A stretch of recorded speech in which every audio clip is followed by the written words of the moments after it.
Ayun mga ka-e-bike natin, ito nga pala yung tinatawag na disc brake.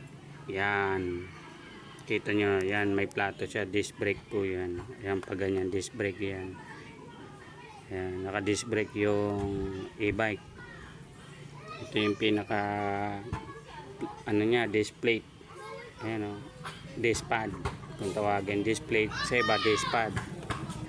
Tapos ito yung pinaglalagyan ng bracket o,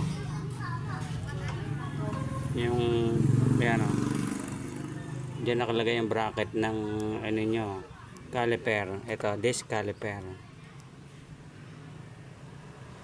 Ito po yan, yung bracket. Ito yung bracket, ito yung brake pad nya. Yan, mga ka-e-bike natin dyan yan. So ganito lang pagtanggal. Mayroon siyang dalawang ano yan, Allen ano dyan, Allen screw dyan o. Yan, number 5 po yan o. Number 5 yung gagamitin niya para matanggal nyo yan.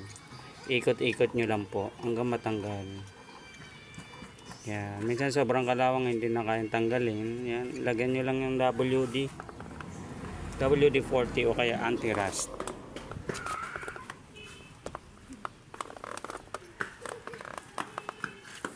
Ayan po yung pagtatanggal ng ating mga sirang ano po, yan, caliper, brake pad, yan o. Yan, tanggal na siya.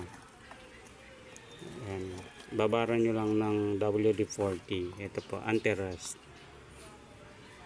Anti-rust po yan, para matanggal yung kalawang hanggang mahugot nyo na yung pinaka Allen screw nyo. Okay, ayan po.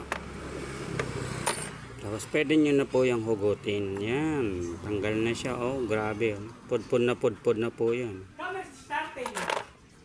Ayan po, oh, pudpud na, wala na talaga. Tapos yung piston niya, makita nyo, sobrang ano na rin. Yan, grabe na, sobrang kalawang na. So titingnan natin paano natin matatanggal yan. Dahil sa sobrang kalawang, ayan po, medyo mahirap to tanggalin. Kailangan mo na ano dito, tiyaga. Pag hindi na talaga kaya, papalitan na. Ayan po.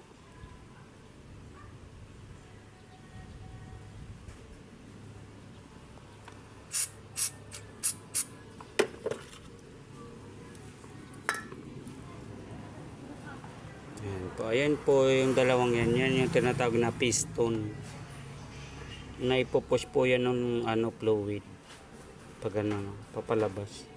Pag kayo po ay nagbe-brake. At ito naman yung tinatawag na hose.